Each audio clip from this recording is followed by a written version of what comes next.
and welcome to JFG Football Talk, our brand new podcast giving you a roundup of all the events in the footballing world this week.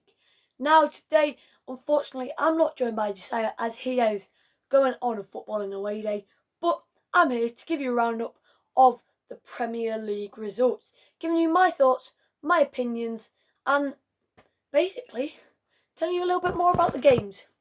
So, without further ado, let's jump in to the main games.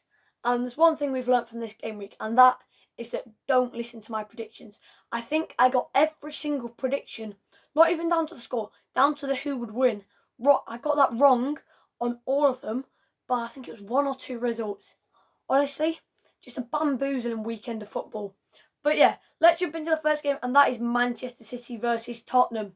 Now, this was a game where Man City absolutely dominated them, but it came down to a last-minute winner from Harry Kane. And this has put the title race back into question.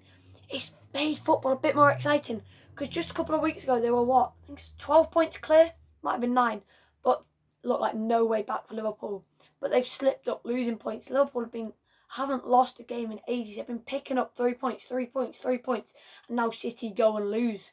Now this is just going to make the season a little bit more exciting, but my money is still on Man City. But anyway, with the game, Man City had 21 shots, Tottenham only got 6. Man City had, ready for this, 72% possession. 72%, and they lost. Honestly, it was incredible. It's just unbelievable the way it's gone. But yeah, the way the Premier League's gone now, though, has left Liverpool 6 points behind City, but with a game in hand, so they can reduce that gap to 3 points. And Liverpool and City are meant to face each other later in the season. This is going to be a massive, amazing, enthralling sort of season.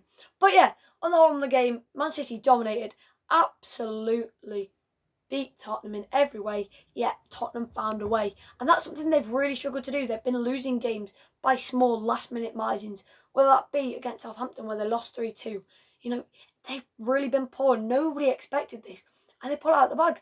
And not only does the Tottenham team pull it out the bag, Harry Kane pulls it out the bag, and Harry Kane hasn't pulled anything out the bag for the last 8 months.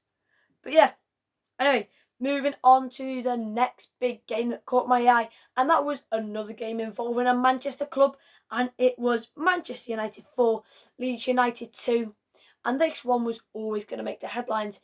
It's a major rivalry in English football, and Man United dominated in part, scoring 4 goals, but the game did come into question at one point where Man U came 2-0 up, and then Leeds scored 2 back.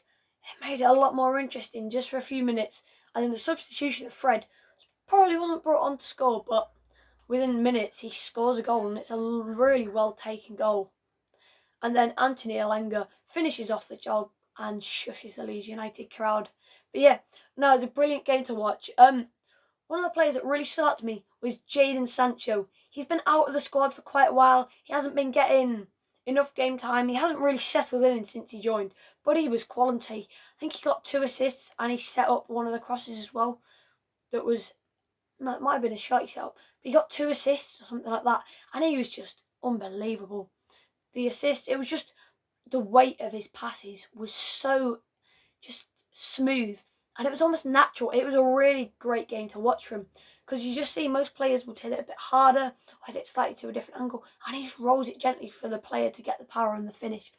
And he played really well. It wasn't just his passing though. He had great dribbling. He was causing Leeds United defenders a real constant nightmare all game long. And that's something really hard, particularly when he's so unpredictable. Because he can cut inside, he can lay it off, or he can get round you. And he can do all of those. And when he can do so many, and he's so good at all of them, what are you going to do? Which one do you think he's going to do? And it adds a real sense of doubt and sort of, not mystery, but bewilderment from the defender, trying to work out where he's going to go. And that's really important, actually, to a player, especially with a winger, because if you're too predictable, the defender can just block off that space. But Sancho really varied it, and it was a great game to watch. Rangnick finally playing an exciting game of football. I predicted it'd be like a boring 1 or 2-0 win, and finally Man United have delivered with a bit of entertainment. Now moving on to the next game, and I'm going to talk about Wolves versus Leicester. Yes, that's right. Many people haven't been talking about Wolves this Premier League season, in fact, but they've just been slowly creeping up the table. And yet again, they find a way, they win well, they play well, solid at the back, great goalie. They're just a really good outfit. Now, I think the key to Wolves is not only their manager, Bruno Lage, but it's sort of the setup they have. It's the fact they have a really good defence with the likes of Connor Cody in really good form. They've obviously got Willy Bolly to come back. They've got Dendonka. They've got players like that. Really solid defence. Nothing fancy, but they're very, very good on the ball. Not on the ball, but very, very good when playing. And then, when you add to that an exciting attack with players like Trincao, Pedro Neto and Raul Jimenez back in form, it's a really great proposition.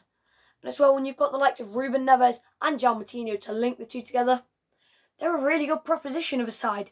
But yeah, Wolves are currently sitting in 7th, but they're only, 2 points off West Ham, who are in 5th, and West Ham have Wolves have 2 games in hand on West Ham. They've got 2 games in hand on Man United, who are 6 points ahead of them. So if they were to win the next 2 games in hand, then Wolves are up there for the top 4. And that is brilliant for a club like them. Obviously, there was so much sadness and sort of this feeling of being lost and left behind when Nuno Espirito Santo went. And they found their identity back. They found a good, solid team with a connection to a manager. And I think they're a really well-managed club. But yeah, a club that are well-managed as well was Leicester, who they are playing. But Leicester really haven't done it this season. Don't know what it'd be about them this season. It's one of those. Normally, at least, they start off well and then have a stinker. But this year, it's just been stinker after stinker. Now, I would, though, however, put that down to the injuries. Obviously, Wesley Fofana, their best centre-back, going out injured. Soyuncu having injured spells, and he's just not rediscovered that form he was in. Obviously, they've got a great attack with Daka, Iheanacho, Vardy. But even Vardy hasn't performed properly this season. But yeah, I think Leicester, they're not in trouble or anything. Like, not in regards to going down. They're under-delivering, and I don't know how happy the fans will be about that. Anyway, as I'm just finding up the scores, let's move on to the next game, and that is Liverpool versus Norwich. Now, Norwich came out of the blocks hard, strong, and aggressive. They got that opening goal, and I was watching that thinking, wow, we have a tie in our hands here. But no. Liverpool just have to go and do it, don't they? That is a sign they're looking at becoming champions. The fact that they go down, they're being pressed, and they find a way. Even the other weekend, obviously, they beat Burnley by 1-0. They didn't play well. They were outplayed by Burnley, but they find a way. That's what you got to do as champions, and that's what City have just lost their rag at doing at the moment. They've just lost their way of finding a way to always grind out a win. But yeah, I think Liverpool are looking, not that they're going to win the league, but like the league is just going to be that bit more exciting this year. Anyway, moving on to another game, and that was Crystal Palace taking on Chelsea. Not much to say here. Chelsea didn't exactly dominate, but they really haven't as of late. They've been really poor, and they only scraped away a 1-0 win. Many would say Crystal Palace deserved to draw that, but yeah. Now moving on to Aston Villa and playing Watford, and that resulted in the score of 1-0 to Watford, and that is Watford's first win in God knows how long. It's Roy Hodgson's first win with the club, and things, I wouldn't say are looking up, but they're looking exciting for Watford. I like it, purely because I don't want the Cycling GK to go down. If you know, you know. Ben Foster, legend of the football YouTubing game. But yeah, no, I think it was genuinely brilliant performance, to be fair. Dominated them. Obviously, with the likes of Emmanuel Dennis and Joshua King, that's really going to pose and ponder a lot of questions for the defence. And actually, that's a really great asset to have up top. They might not have the best defence, might not have the best midfield, but if you've got an attack that makes people think, makes teams maybe set up more defensively, and then they can't attack your poor defence. So yeah, well done to Watford, and they kept a clean sheet as well, which, with the level of defending they've got, to keep a clean sheet, it shows you what a Roy Hodgson does. But yeah, now moving on to a game I don't really want to talk about for very long. Everton 0, Southampton 2. Everton got battered off the park. I mean, Southampton playing some really nice football with their midfielders. Andre Gomez was woeful. In the first half, though, we dominated Southampton. We should have had a penalty because there's one point where Oriol Romeo, his arm goes up, ball goes into it. VAR check it, and literally as VAR checking it, I shout my dad, I'm like, Dad, we got a pen, because I've seen it. And then, don't get that one, but yeah, dominated, but I think Everton will be alright. I hope they will.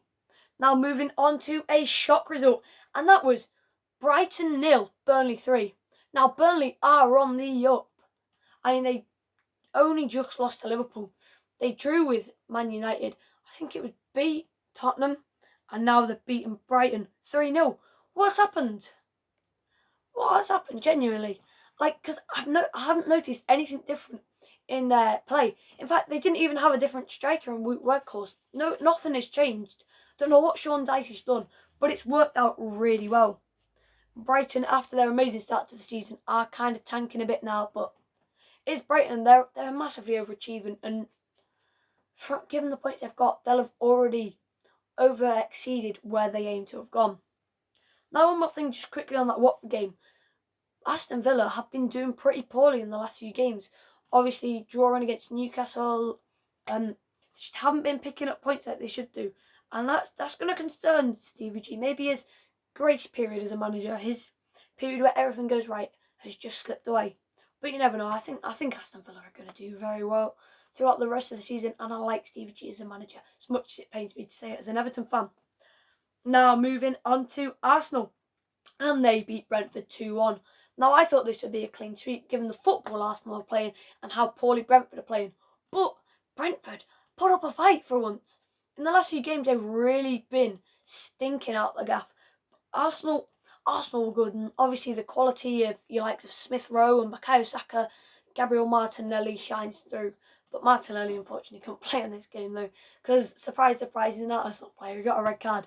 But yeah, I thought Brentford actually put up a really interesting game here, and it's really good to watch because I'm sure you guys like them too, but they're a real neutral favourite, and I'm the same with that, so well done Brentford. Now moving on to the last game of the week, and that was West Ham 1, Newcastle 1. All the games this week have actually been quite interesting, and West Ham are going to be annoyed at themselves because they are pushing for that top 4 spot, and they've just slipped and dipped in terms of their form. Now they've lost a couple, drawn a couple, and this is a game they should be winning. Except, I don't know, should they? Because Newcastle have really been putting up good results. Obviously beating the likes of Everton, they've beaten a few teams before that and after that. And I think they've won 3 and drawn 1 out of the last 4 games, which is a brilliant record, and they might just stay up, you know. It's kind of annoying because I made a bet on my mate that he'd give me a fiver if Newcastle go down. But yeah, no, it was a well-won game, a well-played game by Newcastle. But I must just say, Jared Bowen, how good is that man? Honestly, when he signed us from Hull, I said he'd be great, but he didn't click on for a couple of years, and he's really hit that form now. But yeah, that's all I've really got to say about the results. Let's just have a quick little roundup of the Premier League table.